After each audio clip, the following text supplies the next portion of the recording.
بالله من الشيطان الرجيم. بسم الله الرحمن الرحيم. رب اشرح لي صدري ويسر لي أمري واحلل عقدة من لساني يفقهوا قولي. رضيت بالله ربا وبالإسلام دينا وبمحمد صلى الله عليه وسلم نبيا ورسولا. مولاي صل وسلم دائما أبدا على حبيبك خير الخلق كلهم، منزه عن شريك في محاسنه، فجوهر الحسن فيه غير منقسم. محمد تاج رسول الله كاتبة، محمد صادق الأقوال والكلم، محمد ذكره روح لأنفسنا، محمد شكره فرض على الأمم. رب صل وسلم دائما أبدا على حبيبك خير الخلق كلهم. يا رب بالمصطفى بلغ مقاصدنا واغفر لنا ما مضى يا واسع الكرم. إن الله وملائكته يصلون على النبي يا أيها الذين آمنوا صلوا عليه وسلموا تسليما. کچھ کتابوں کو تازہ گلاب دیتے ہیں، عہد پیری کو پھر سے شباب دیتے ہیں. پڑھ لیں درود، غفلت نہ کرے خدا کی قسم، تمہارے سلام کا وہ ابھی جواب دیتے ہیں. الصلاۃ والسلام علیک یا سیدی یا رسول اللہ وعلی آلک واصحابک یا حبیب اللہ. الصلاۃ والسلام علیک یا خاتم النبیین وعلی آلک واصحابک یا خاتم المعصومین. اللہ جل جلالہ وعظم نوالہ وأعظم شانه وجل ذكره وعز اسمه بحمد و ثنا. حضور سرور کائنات، مفخر موجودات،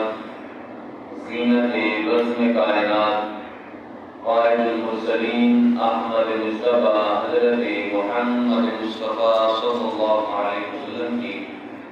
حضور ناز میں اپنی ارادتوں، محبتوں اور عقیدتوں کا خراج پیش کرنے کے بعد دعا ہے کہ حاضر جزل ہمارے ساتھ کی حاضری کو اپنی بارگاہ کے اندر قبول منظور فرمائے. رب ذوالجلال ہم سب کے تمام صغیرہ اور کبیرہ گناہوں کو معاف فرمائے. رب ذوالجلال ہم سب کے مرحومین کی درجات کو بلند فرمائے. رب ذوالجلال کے فضل اور توفیق سے ایک مرتبہ پھر جمعۃ المبارک کی ان مقدس گھڑیوں میں رب ذوالجلال کے گھر کے اندر حاضر ہونے کی توفیق حاصل ہو رہی ہے. رب ذوالجلال ہم سب کو اس مقدس دن کے صدقہ سے دین کا فہم عطا فرمائے اور رب ذوالجلال ہم سب کو دین پر عمل پیرا ہو کر آگے دین کو پھیلانے کی توفیق عطا فرمائے. حضرات محترم، اس طرح کے رمضان مبارک کے مقدس لمحات میں ہم نے قرآن پاک کے فہم کے حوالے سے، قرآن پاک کی تفسیر کو سمجھنے کے حوالے سے کچھ نہ کچھ گفتگو کی تھی اور اس سے پہلے بھی. تو آج انشاءاللہ پھر اسی موضوع پر ہی ہم گفتگو کریں گے کہ قرآن پاک سمجھنا اور اس کو آگے سمجھانا کتنا زیادہ ضروری ہے اور پھر علم دین کتنا زیادہ ضروری ہے. تو اس حوالے سے پہلے بھی میں نے عرض کی تھی ایک حدیث پاک، آج بطور تمہید پھر بیان کر رہا ہوں. اصل میں ہمارا ذہن یہ ہوتا ہے، ہم یہ سمجھتے ہیں، ہمارے ذہن کے اندر یہ ڈاؤٹ آتا ہے کہ رب ذوالجلال نے ہمیں جو نبی عطا فرمایا وہ تمام انبیاء سے افضل ہے، وہ تمام رسولوں کا سردار ہے، وہ تمام نبیوں کا سردار ہے. اور اسی طرح رب ذوالجلال نے اس نبی پر جو کتاب مقدس نازل کی وہ بھی پہلے والی تمام کتابوں کی سردار ہے۔ اب وہ کتاب بھی سچی ہے اور جس پر نازل ہوئی وہ نبی بھی سچا ہے، وہ رسول بھی سچا ہے، لیکن اس کے باوجود امت کے اندر اتنی تفریق کیوں ہے؟ ہم دیکھتے ہیں کہ کوئی اپنے آپ کو کچھ کہلواتا ہے، کوئی اپنے آپ کو کچھ کہلواتا ہے۔ اب وجہ کیا ہے اس کی؟ وہ کیا وجہ ہے کہ جس کو رسول پاک صلی اللہ علیہ وسلم نے جس کی بنا پر فرمایا کہ میری امت کے اندر اتنے فرقے بن جائیں گے اور ان میں سے صرف اور صرف ایک ہی ناجی ہوگا، ایک ہی جنت کے اندر جائے گا، باقی سارے کے سارے راہ حق سے ہٹے ہوئے ہیں۔ تو اس حوالے سے یہی سوچ اور یہی فکر حضرت فاروق اعظم رضی اللہ تعالیٰ عنہ کو لاحق ہوئی۔ یہ پہلے بھی میں بیان کر چکا ہوں، لیکن آج چونکہ دوبارہ پھر کچھ موضوعات سے حرکت کے جو بطور تمہید آج پھر میں ذکر کر رہا ہوں کہ حضرت فاروق اعظم رضی اللہ تعالیٰ عنہ کو یہ فکر لاحق ہوئی کہ آخر وجہ کیا ہوگی کہ جس کی وجہ سے ہمارے بعد آنے والے جو لوگ ہیں وہ مختلف فرقوں کے اندر بڑھ جائیں گے۔ تو ہوا یہ کہ کیونکہ آپ جب بھی کوئی مسئلہ پیش آتا آپ کو تو حضرت ابن عباس رضی اللہ تعالیٰ عنہما کی بارگاہ کے اندر مسئلے کو پیش کیا جاتا اور ان کو بلایا جاتا، مسند پر بٹھایا جاتا اور ان کے سامنے مسئلہ بیان کر کے اس کا حل طلب کیا جاتا۔ تو حضرت فاروق اعظم رضی اللہ تعالیٰ عنہ نے حضرت عبداللہ بن عباس رضی اللہ تعالیٰ عنہما جو سرور کائنات صلی اللہ علیہ وسلم کے جدار بھائی ہیں ان کی طرف پیغام بھجوایا اور فرمایا کہ میرے پاس آؤ تاکہ ہم ایک مسئلے کو حل کر سکیں۔ تو جب حضرت ابن عباس رضی اللہ تعالیٰ عنہ کو بلایا گیا اور ان کو بٹھایا گیا تو ان کے سامنے حضرت فاروق اعظم رضی اللہ تعالیٰ عنہ نے اس فکر کو رکھا اور بیان کیا کہ آخر کیوں ایسا ہوگا کہ نبی بھی ایک، کتاب بھی اترنے والی ایک، رسول بھی ایک، آیا ہوا سچا دین بھی ایک، سب کچھ سچا ہے، دین بھی سچا، دین والا بھی سچا، دینے والا بھی سچا، جس پر دین آیا وہ بھی سچا ہے اور قرآن بھی سچا ہے، لیکن اس کے باوجود آخر کیوں امت کے اندر اختلاف پیدا ہو جائے گا؟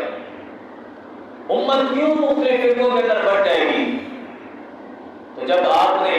حضرت ابن عباس کے سامنے یہ فکر رکھی اور یہ اپنی سوچ رکھی کہ وجہ کیا ہوگی بتائیے ہمیں، تو انہوں نے فرمایا کہ ایسا وجہ یہ ہوگی کہ آج ہم نے حضور علیہ السلام کی بارگاہ کے اندر، حضور علیہ السلام کی بارگاہ کے اندر موجود ہوتے تھے اس زمانے میں، آج کے زمانے میں جب قرآن پاک نازل ہوتا کسی سبب کی وجہ سے نازل ہوتا تو ہمیں پتہ ہوتا ہے کہ یہ آیت کس بارے میں نازل ہوئی ہے، ہمیں پتہ ہوتا تھا کہ اس آیت کا شان نزول کیا ہے۔ تو اس وجہ سے ہمارے اندر کوئی اختلاف نہیں، کوئی رائے کا اختلاف نہیں،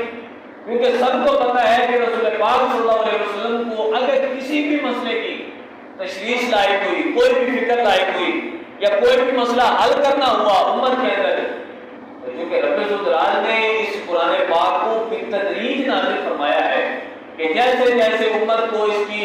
ضرورت پیش آتی رہی، جیسے جیسے کوئی مسئلہ پیش آتا رہا، اگر زکوٰۃ کے مسئلے کی زکوٰۃ کے مسئلے کو سمجھانا تھا تو رب العزت نے زکوٰۃ والی آیات کو نازل فرما دیا، اگر نماز والے مسائل کو سمجھانا تھا یا اس کے علاوہ کوئی بھی مسئلہ سمجھانا تھا تو فوراً رب العزت کی طرف سے جبریل امین حضور کی بارگاہ کے اندر آیات کو لے کر نازل ہو جاتے ہیں۔ حضرت ابن عباس فرمانے لگے کہ وجہ یہ ہے کہ آج اس زمانے میں حضور کی ظاہری آیات کے زمانہ میں ہم نے دیکھا، ہم نے سنا اور ہمارے سامنے قرآن نازل ہوا، جب بھی کسی مسئلے کی کوئی تشویش ہوتی، کسی مسئلے کی وضاحت کرنی ہوتی تو رب العزت کی طرف سے آیات نازل ہو جاتی، یہ مختلف آیات نازل ہو جاتی، متعدد آیات نازل ہو جاتی۔ تو فرمایا کہ ہم سب کو پتہ ہے، حضور کے صحابہ سب کو پتہ ہے کہ یہ آیت کس بارے میں نازل ہوئی، اس آیت کا شان نزول کیا ہے اور اس آیت کا مقصود کیا ہے۔ تو فرمایا کہ ہمیں سب کچھ پتہ ہے، اس کی وجہ سے ہمارے اندر کوئی اختلاف نہیں، لیکن وجہ یہ ہوگی آخر امت کے اندر اختلاف پیدا کیوں ہوگا؟ تو فرمایا کہ وجہ یہ ہے کہ چلتے چلتے زمانہ ایسا آئے گا کہ امت کے اندر علم کا فقدان ہو جائے گا، علم اٹھا لیا جائے گا، لوگوں کی اس کی طرف توجہ ہی نہیں ہوگی علم کی طرف کہ آخر رب الجلال نے ہمیں یہ دین عطا فرمایا ہے،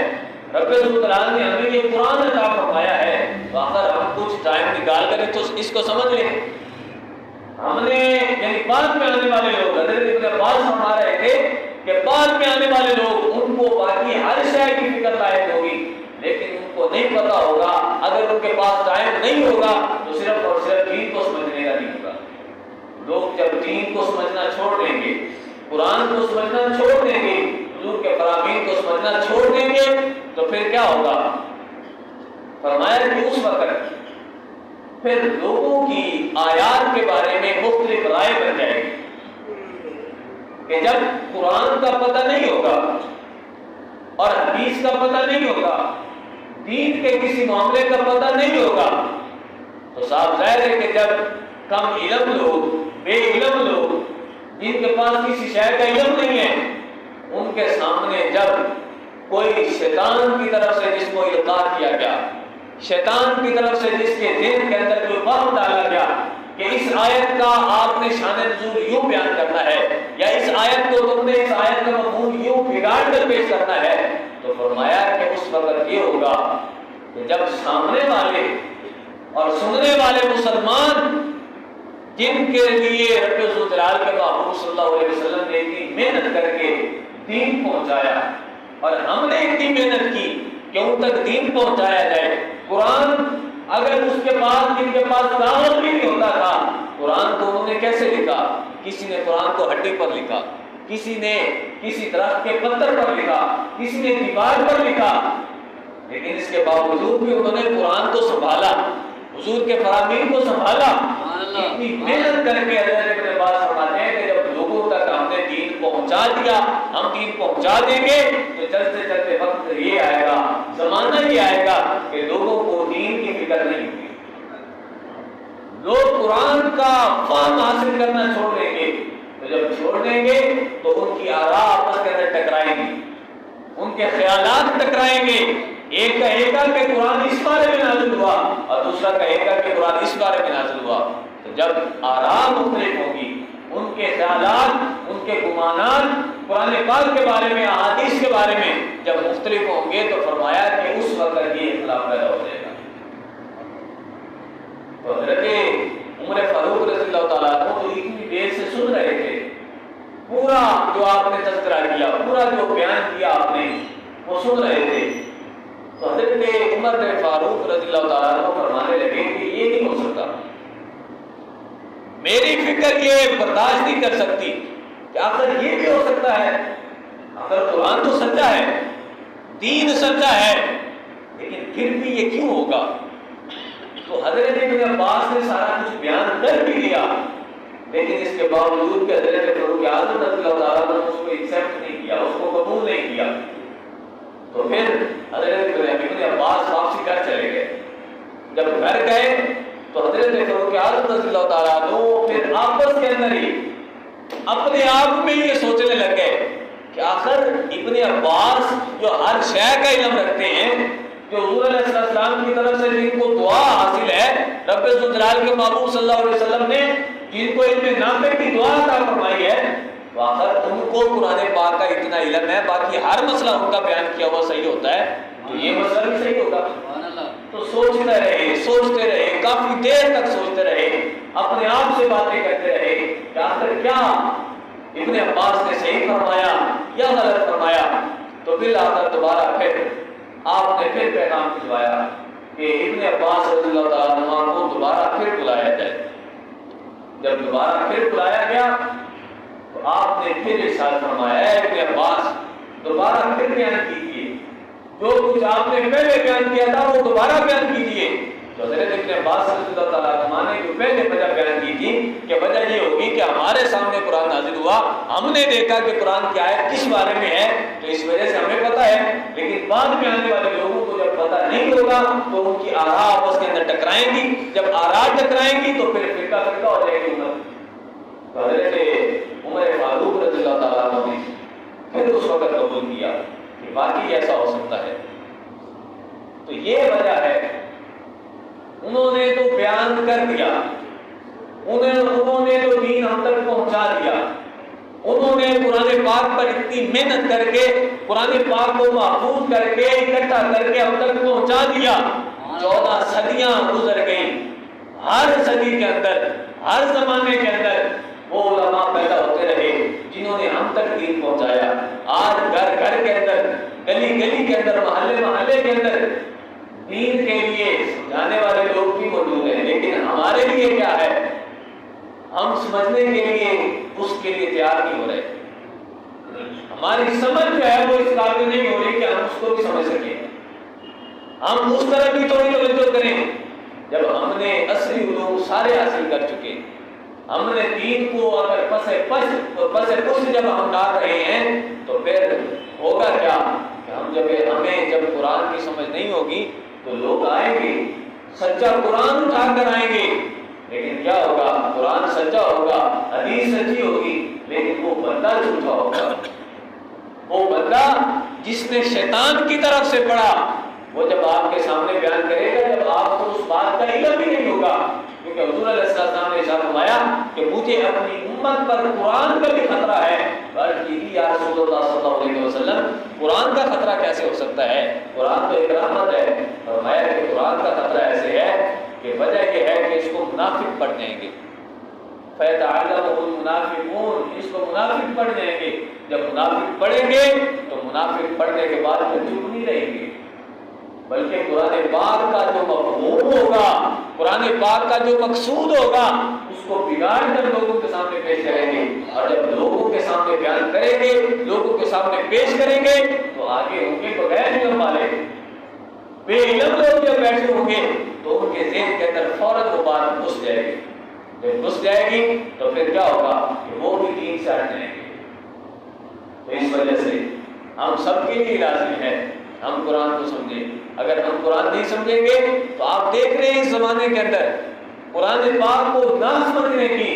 دین کو نہ سمجھنے کی اور حضور علیہ السلام کے فرامین کو نہ سمجھنے کی نوبت یہاں تک آ گئی کہ پچھلے دنوں کے اندر ایک سیاسی جلسے کے اندر ایک بچے نے جو تقریر کی ہے، آپ سوچ بھی سکتے ہیں کہ اس کو کس نے پڑھایا؟ آخر وہ تو چھوٹا سا بچہ تھا، اس کو تقریر لکھ کر دینے والے اس کے والدین ہوں گے، اس کو تقریر لکھ کر دینے والے اس کے اساتذہ ہوں گے، لیکن تقریر اس نے کیا کی؟ تقریر اس نے یہ کی، تقریر کرتے کرتے کہتا ہے کہ ایک زمانہ تھا کہ رب ذوالجلال نے اپنے محبوب صلی اللہ علیہ وسلم کو وہ نایاب، وہ قیمتی ماں باپ عطا فرمائے، یعنی حضرت عبداللہ رضی اللہ تعالیٰ عنہ اور حضرت آمینہ رضی اللہ تعالیٰ عنہ کے بارے میں بات کرتا کہتا ہے کہ اس وقت کی واحد شخصیت حضور علیہ السلام کی شخصیت تھی، اور پھر حضور علیہ السلام کے افضل ترین جو اس زمانے کے اندر والدین تھے وہ حضرت عبداللہ اور حضرت آمینہ رضی اللہ تعالیٰ عنہ تھے، لیکن آج کے زمانے میں معاذ اللہ ایک سیاسی وڈیرے کا نام لے کر کہتا ہے اور ان کو تشبیہ دیتا ہے اس کے والدین کو حضور کے والدین کے ساتھ۔ ایک سیاسی لیڈر جس کے نہ تو منہ پر سنت کے مطابق اس کا چہرہ ہے، نہ تو اس کا کوئی کام سنت کے مطابق ہے۔ کام کیا ہے؟ جب بھی دیکھو، جب بھی اس کا جلسہ ہو، قرآن پاک کی مخالفت، حضور کے فرامین کی مخالفت، اور اس کو تشبیہ دے رہا ہے حضور علیہ السلام کے ساتھ، اور پھر اس کے والدین کو تشبیہ دی جا رہی ہے کہ حضور علیہ السلام کے والدین کے بعد افضل ترین جو والدین ہیں وہ معاذ اللہ اس سیاسی وڈیرے کے۔ حالانکہ ہمارا نظریہ ہے، ہمارا یہ عقیدہ ہے کہ حضور علیہ السلام کے والدین کے بعد اگر افضل ترین والدین ہیں تو وہ بقیہ انبیاء کے والدین ہیں، اور بقیہ انبیاء سے بھی افضل اگر ان کے والدین کو قرار دیا گیا، اس سیاسی وڈیرے کے والدین کو قرار دیا گیا، تو عقیدہ یہ ہے، شریعت نے ہمیں عقیدہ دیا ہے، دین نے عقیدہ دیا ہے کہ غیر نبی کبھی بھی نبی سے افضل نہیں ہو سکتا۔ جو نبی نہیں ہے اس کا درجہ کبھی بھی نبی کے برابر کی کجا نبی کے برابر کیا، نبی سے اس نے افضل قرار دیا، اور یہ صراحتاً کفر ہے۔ تو اس کو یہ کس نے سکھایا، اس کو یہ کس نے بتایا؟ صاحب ظاہر ہے اس کے کم علم اور جاہل والدین نے بتایا ہوگا، اس کے جاہل اساتذہ نے اس کو تقریر کر دی ہوگی۔ اگر وہ تو بچہ ہے، لیکن بچہ کیا کرتا، اس کو یہ رٹوائی گئی اور اس جلسے کے اندر وہ تقریر کروائی گئی۔ یہ لمحہ فکری ہے ہمارے لیے کہ اگر ہم نے اپنے بچوں کو، اگر ہم نے اپنی نسلوں کو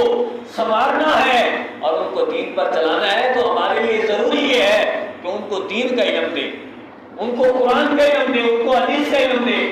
اگر ہم نے ان کو قرآن و حدیث نہ پڑھایا تو کل کیا ہوگا؟ کل وہ تو قرآن پاک کا بھی انکار کر دیں گے،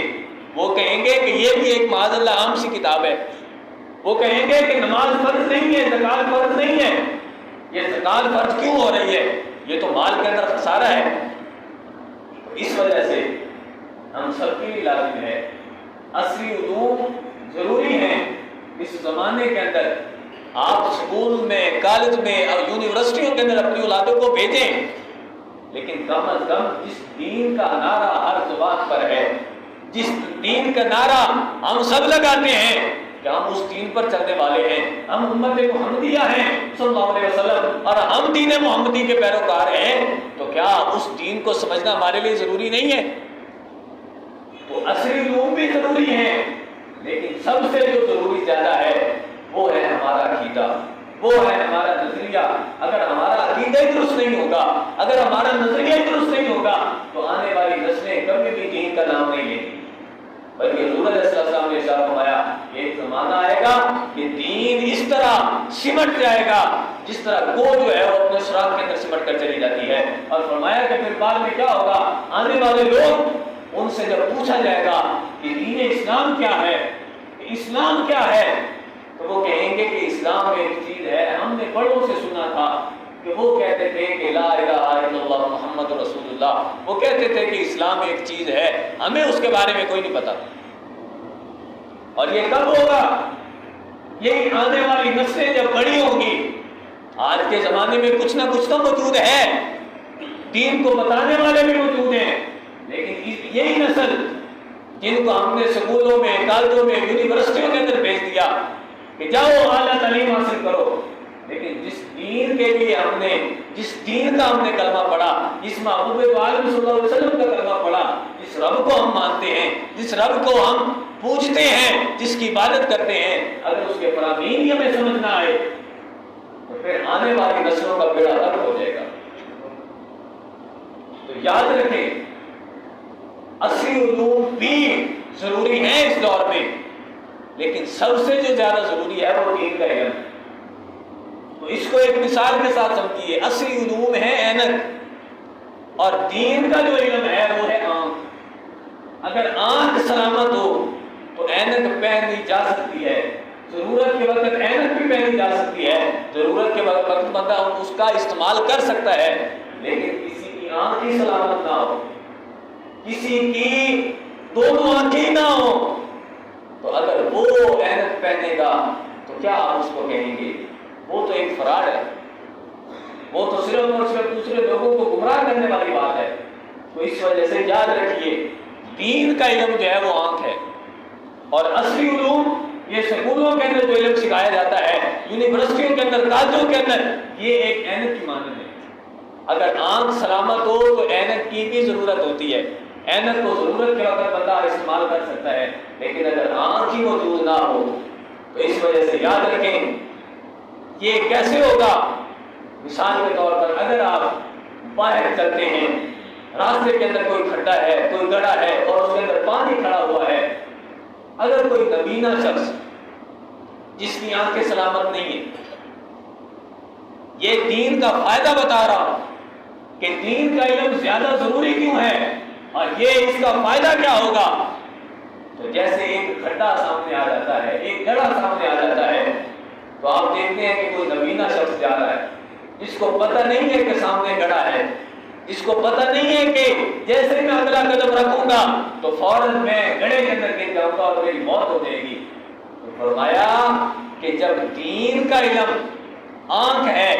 اور عصری علوم اینک ہیں،